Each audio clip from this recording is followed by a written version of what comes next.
Namaste everyone, hi, happy Monday. So from me, Louie, and my cats, we hope that you're having a great day wherever you are. So today we're going to be learning about properties of materials. So if we think of materials, all the stuff that we see around us, we can call those materials or matter. What are some properties, some things that we can say about these materials, this matter? So for example, if we look around the room, what have we got? Coal. What's that? Coal. Wood, Coal, yeah. clay. What's some things that we can say about coal? It goes in the ground. What's that? It goes in the ground. What is it used as in the fire? Fuel. It's a fuel. Yep. So it releases energy when you burn it. That's a property. It oxidizes means it reacts with the air, so you can burn it. If something is oxidizable, you can burn it. Anything else? Let's look at this. Versus this. We've got some. Oh, it's weaker than stone. We've got some what? Water. What is water? What's the category? This is solid. Out fire. This is solid, and this is liquid. And what have we got filling the entire room, but you can't see it? Gas.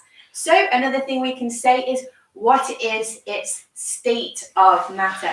Is it solid at room temperature, at this temperature? Is it solid? Is it liquid? Or is it a gas? Because have you ever thought about why some things are solid, whereas some things are liquid and other things are gases? Because the air, you can't really use it to build anything. So, yes, but that's something that we can say about a gas. But one of the things that we can say is that things are solid when they're atoms. There's tiny, tiny particles called atoms which make up everything that you can see in the world. And when they're super close together, so that no light can go through it, and you can't go through it, and it's sticking in the same place, we say that it's a solid. When they're slightly further apart, when the atoms are slightly further apart, and it can move around and take the shape of whatever container you put it in, we say it's a liquid. When it's moving really, really far apart, so far apart that you can't even see it, then we call it a gas. So another property is whether or not something is solid, liquid, or gas. So let's talk about solids. What do solids look like or feel like? They feel hard. They feel very hard. They can be soft. And strong, and the atoms are super, super close together. We can say that they don't take the shape of a container. They're just in whatever shape they're cut to. All right? Anything else? What about their weight? Probably it's heavier. They tend to be more heavy, more dense. Okay, so let's see if we can pretend that we are solids. Let's curl up in a ball, squat down and curl up in a ball and be super, super dense. Dense means it's a bit like heavy.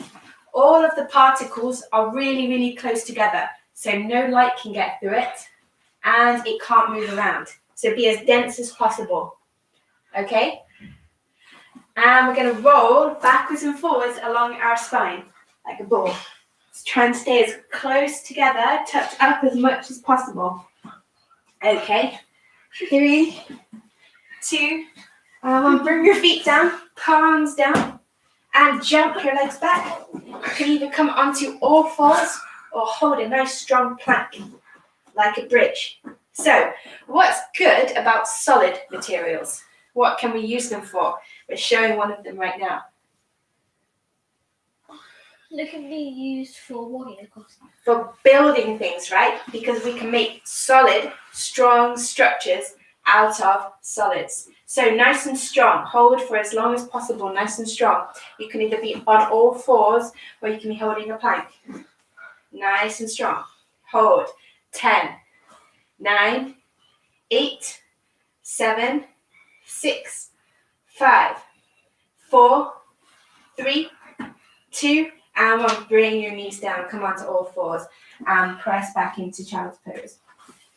Okay, let's think of some other types of solids. So what solids would we use for building? We would use any. Yep, we can use wood. We can use concrete. You said clay. Yep, anything. That's Limestone. Nice and hard when it dries. Good.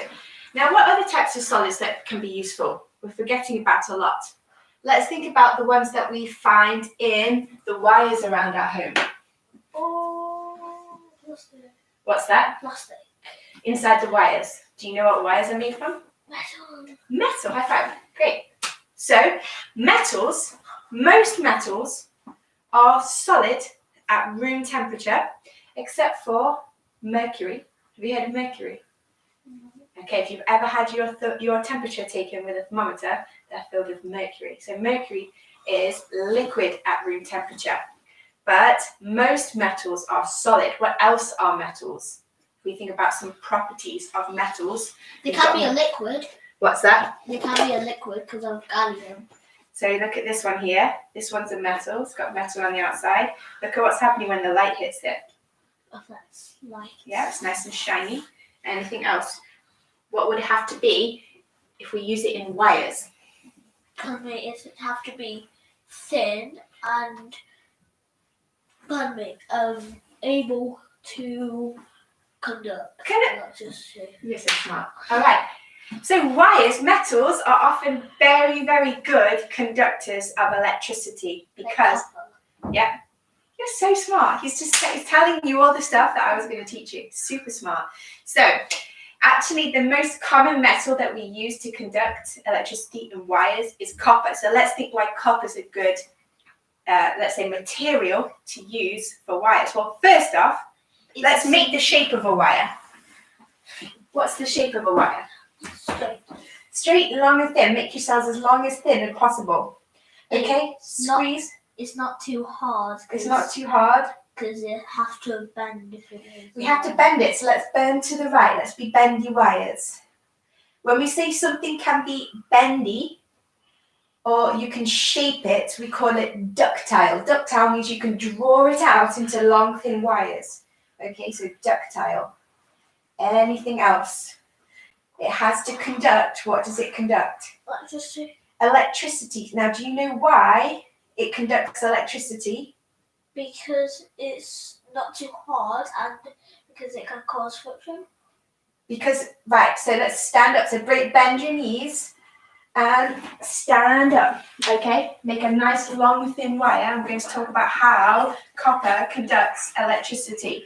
So bring your hands down. Inside copper metal, inside all of metals, are something called electrons. Have you ever heard of that?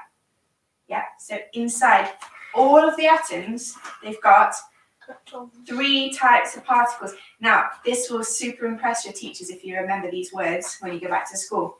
Inside every atom, there are 3 particles. Protons, which are positive. Neutrons, which are neutral, 0 charge. And electrons, which are negatively charged. Now, electrons sort of float around the outside of the atom. Okay, so if my hands are my electrons, we can bring the electrons around the atom, sway, they can move around and they're free to move. And when they move, they carry electricity. So if there's a circuit, the electrons can move through the wires. There's a continuous loop. Then the electrons can move through the wires. Let's bend down, have the electrons moving down to the ground and all the way up. Down to the ground and all the way up and the other way. Electrons are moving around and around the atom. If you make a circuit, they go through the wires. Even if Bring it all the way up, reach up. Even if the Earth wasn't a planet, there would still be atoms. Correct. Atoms make up everything that you can see, apart from in space where there are no atoms, where there's no stuff. So when you have a circuit, you need a complete loop. So I'm going to hold Louis' hands. We're going to make a circuit. Maybe we'll get a static shock. Okay. And now the electrons can pass from one wire to the other around in a circle. They're going to go from me to Louis and then down into the ground and then back. Now, our metals are very good conductors of electricity because they've got lots and lots of free electrons. So, Louis, you're going to pull back. Wow, you're super strong. And we're going to make a nice circuit like that. what happens if the circuit breaks? If the circuit breaks, the electrons can't go around anymore and the electric current stops. So electricity is made up of moving electrons. So this is another property. Metals are good conductors of electricity because they've got lots of free moving electrons in them. Same thing, if your mummy is cooking, or your daddy is cooking, or your carer is cooking your meal for you, and they leave a metal spoon in the pan, are you going to go and touch the metal spoon? No. What will happen if you touch the metal spoon? Static. What's that? Static. Electric shock. Well, is it going to be cold? Hot. It'll be hot, right? Metals are very good because they're good conductors of heat, of electricity. They're also good conductors of heat for the same reason, because the electrons can carry the heat around too. Because you also need friction for electricity. Yeah, we're now going to create lots and lots of heat. So when the electrons are moving around super fast, we're going to create lots and lots of heat. So we're going to run on the spot, get super hot. super hot electrons. Okay, keep going. Fast as you can. Are you warm yet? No. Let's feel. No. Not warm enough. Keep running. running.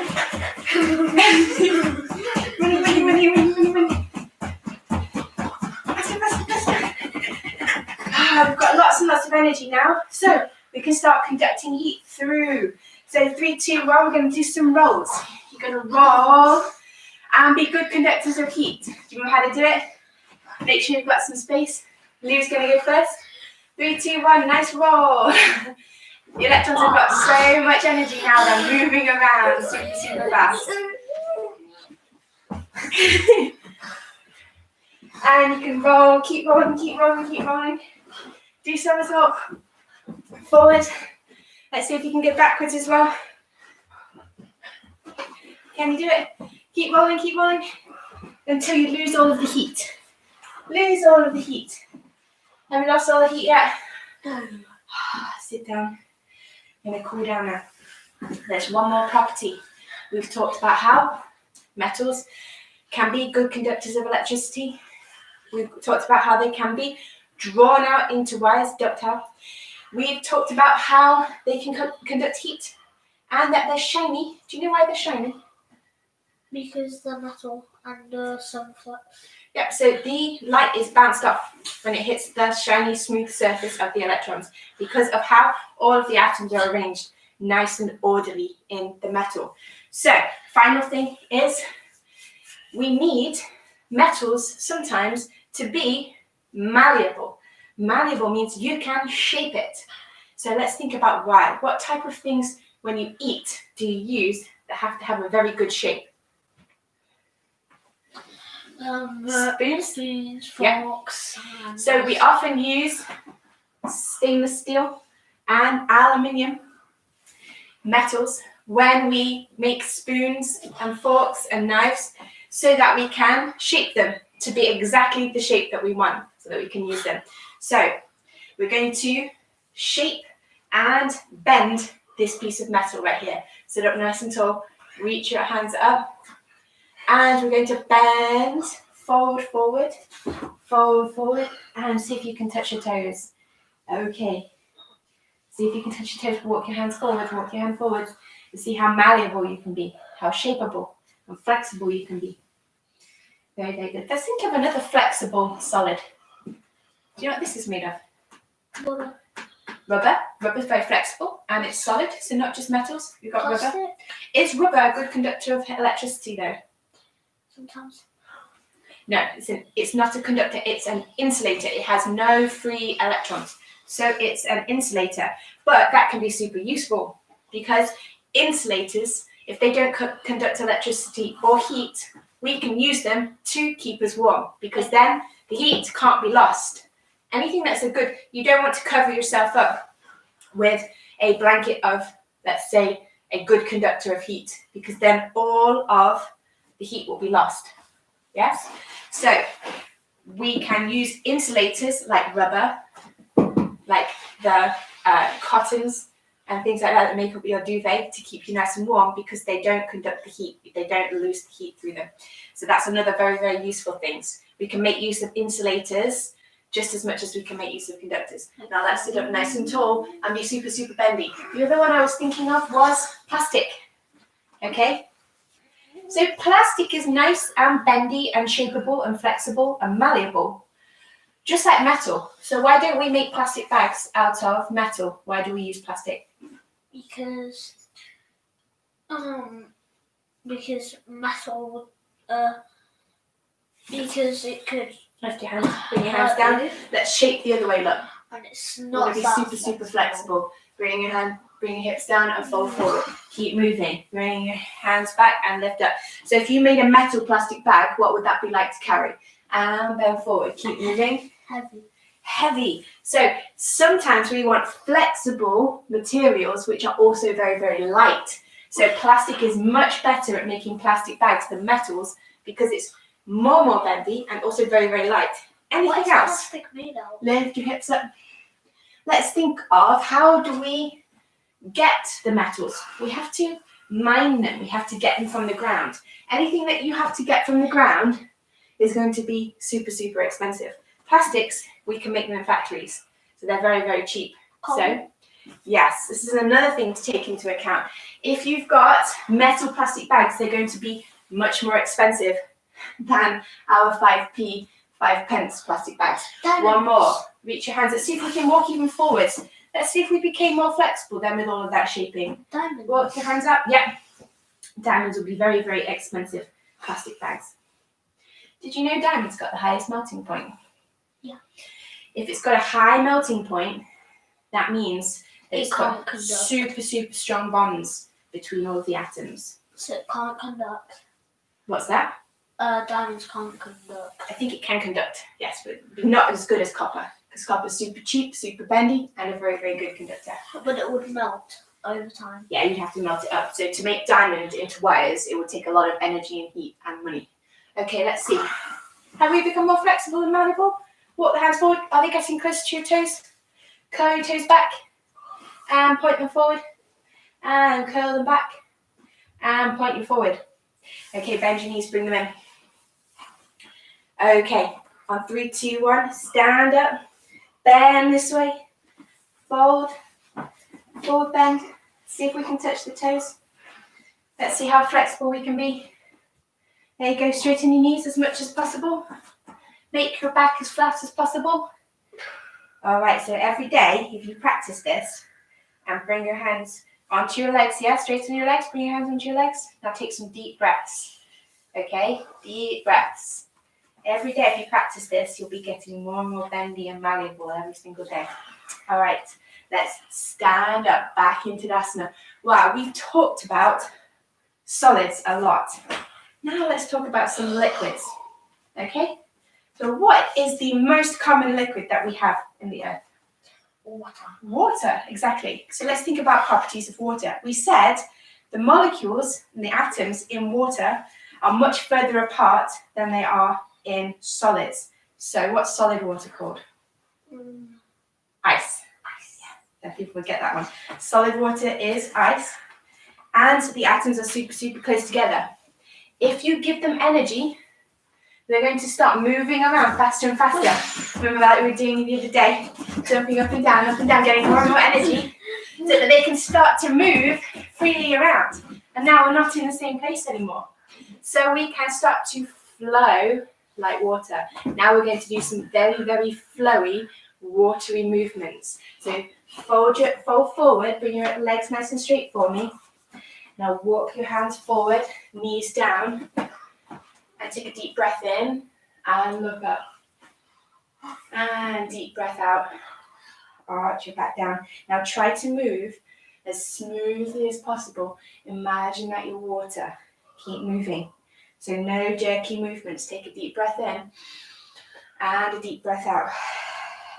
Deep breath in and deep breath out. Now take a deep breath in. Curl your toes, press to downward dog. Knees down again, deep breath in. And look up one more time. Breathe out, curl the toes. You want to move as smoothly as possible. No jerky movements. Water is flowy. That's because all the molecules are sliding over each other. They're not getting stuck on anything. Like in the last hour. Exactly. Deep breath in and deep breath out. Come back to downward dog. Knees down. Lift your right arm out and your left leg out. Nice and flowy. Float up and down. Left arm. Float up and down. Let's think of some useful liquids. We've thought about water. We need that for all of our chemical reactions in the body that happen in the water in our cells. So we need Blood. Liquids, to flow, just like blood. Why do we need our blood to flow? Else we just have one part of our body. Yeah, we need the blood to flow around the body and take all of the things that we need around the body. So it works very good for transport, liquids do. Anything else? What about petrol? Petrol's a liquid. Keep moving, flowy and flowy. It can be made under bedrock. Bedrock, yeah. So petrol is a fuel. Okay, and so liquids can be used if we burn them. If we oxidize them, we can get energy out of them too. Okay, so lift your hips up, come into downward dog. Now lift the right leg up, flow, bend the knee, and bring your knee into your nose. Move as smoothly as possible. And we're going to be more energy liquids now. We're going to be high energy liquids. You're going to move faster and faster. Bring the knee in, kick it back, and bring the knee in. Kick it back, and bring the knee in. Nice and slowly. 5 more. 1. Remember, you've got to move super flowy, just like liquids. 2. 3. So like a wave. Exactly, like a wave of the ocean. 4. And 5. Bend the knee, make a wave. This looks like the top of a wave. And bring it down, left leg up. So, breathe in, breathe out, bring your nose to your knee, kick it back. What did we say liquids do? Do they stay in one place? 3. 3. The atoms are further apart. They're further apart, so they flow and they take the shape of the container. What do you think? Which one do you think is more dense? Water or a solid? 4. Solid. 3 more. 1. Yep, solids are more dense. That means the atoms are close together. 2. Last one. And 1. Bring your knee up, bend the knee, make the top of a wave. Okay, so we've also talking about the sea here. Remember we were talking about water ecosystems. So the liquids are also super useful. They can be used for transport, right? Transporting blood around the body, bring your legs down, and come kneeling. So liquids can be used to transport things around, not just in your body, but we can use lakes and rivers. Boats go on the lakes and rivers, and in the old days, that's how they moved things around. Anything else? We can burn them. We've learned that we can burn certain liquids to get energy, like petrol.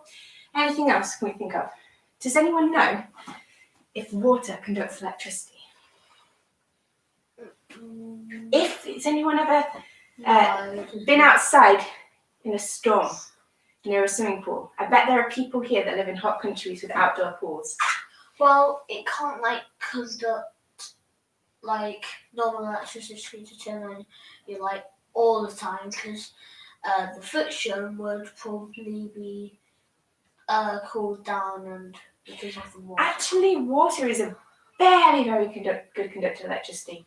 That's why if you're outside in a storm, you probably need to run for cover because you know how much percentage water we are? 80. About 80 or more than 80% of your body, your cells, is water. 90. Yep, 80 to 90%, we'll have to look up the exact number, is water. And water is actually a very good conductor of electricity. That means it must have a lot of free electrons, that can conduct it. Give me a high five. So, water is also a very good conductor of electricity, which means don't go swimming in the middle of a storm. Okay. Right, kneel up, reach up. Let's just flow a bit more like water. Be nice and flowy. Bend to the right, bend to the left. Be as flowy and smooth as you can. Remember, all your atoms are moving over each other. We can even do a Mexican wave. Have you ever done that? Palms down, reach up. Look. And down. Nice and flowy. Breathe in, reach up. And down. So far we've done solid and liquid. Which has been your favourite? Would you rather be solid or liquid? Because you can flow wherever you want to flow to. The two elements. Last one. Okay. Water. So we're now going to do gas. Alright. So the most, let's say, important gas that we need is not just air, but what's inside the air that we need. Oxygen and carbon dioxide. Yes. So you breathe in all the air, and then your blood takes the oxygen, uses it, remember, to burn the food and get energy, and then converts it to carbon dioxide, and then you breathe it out. And helps it. But plants have the opposite. Plants use the carbon dioxide, make the food, and then release the oxygen, which works out perfectly for us because this means that the plants are producing the oxygen and we're producing the carbon dioxide, and it goes round and round in a circle like that. Makes us perfect living buddies. So gases can be very, very important to survive. Oxygen in particular is super, super important to get energy. Even when we're heating up the house, we need gases to provide energy. What are some ways that we can describe gases? So just like liquids, they're not stuck in the same place, are they? They're the least dense. They're the lightest of all of the states that you Because can they have. have no electrons. They have electrons, but all of the atoms are super, super far apart. They're so far apart that you can put your hand through them.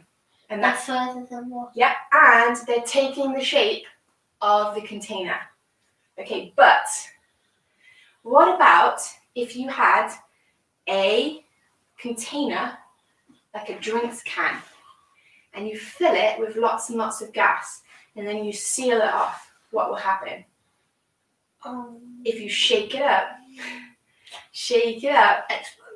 and then open the drinks can, because that's something that gases have called pressure. So if you compress them, if you put them into a small place, they don't like it. They like to be free. They like to be moving around. If you compress them up, so we're going to be compressed gases right now. That's how a volcano forms. Well, it's one of the ways, that you compress it, more and more pressure and more and more pressure. So you're going to start moving around really, really fast. We want to get out. Imagine that you are gas inside of a drinks can. And you've been shaking up. The pressure's super, super high. And then on 3, 2, 1, open and explode. So even though gases are super, super far apart and not very dense, they still got a lot of energy in them. They've actually got more energy than solids and liquids. Does that make sense? Yes. Because they can escape, they can be free. So gases have got the most energy and solids have got the least energy. So we're going to heat up again. Imagine that we're liquid, and we're going to heat up the liquid until it evaporates, becomes a gas. Okay, so you're going to heat up. And then when you're ready, you can escape and you can fly around the room and go wherever you want. So 3, 2, 1, you can run around the room, You can go wherever you want. Gases is the most fun. They got the most energy and you can go wherever you want in the room. And come back. Okay, so let's talk about one more gas. We mentioned this on, I think it was the second day. It's a super, super important gas. It's hydrogen. Have you heard of hydrogen? Hydrogen peroxide. Yeah, hydrogen peroxide is a chemical that is very, very dangerous, so don't ever mess with it. Hydrogen is actually the smallest atom. Okay, of all of the atoms that we've got on this earth, hydrogen is the smallest.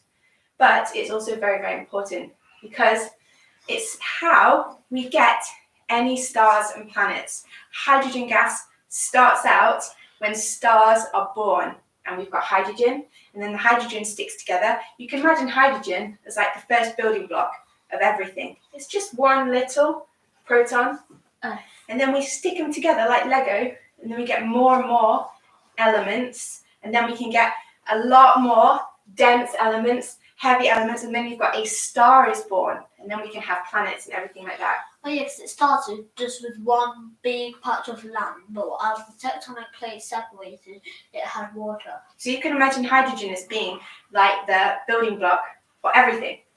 Actually, one is in water, hydrogen, and one more element. Oxygen. Hydrogen and oxygen are two gases, but when you put them together, they make water. Super interesting. Two Right. gases turned into We've learned a lot today. There's been a lot more learning than moving. Hope that you found this beneficial. So Lou, would you rather be a solid, liquid, or gas? Yeah, I think gas. I would like to be a gas because we can be free. then we can be floaty. And we can be as big as. Before we go, let's just float. We can go wherever we're at gas. We can float wherever we want in the world. Where are we going to float to? Somewhere warm and not in lockdown. Okay. So I'm going to float to Bali right now. I'm going to float. You can float wherever you want if you're a gas. I think that's my favourite because gases are free. Yes, we're going to float all the way to Bali or wherever you want. Float. Somewhere not in lockdown. I'm just going to float everywhere. You're going to float everywhere? So I can be free. Yes, we can be free. So my favourite state is a gas. What's yours? All right, make sure you drink lots of water today because we've been talking about it. Remember, you need to keep your cells hydrated so they can do all their chemical reactions. Make sure you keep taking lots of deep breaths so you can get all those gases in that you need. Have a wonderful rest of the day from me and Louie. Hope that you've enjoyed today. We'll see you next time. Sending lots and lots of love. Bye-bye. Bye. You're going to go stop the video? Louie's going to make his silly face again.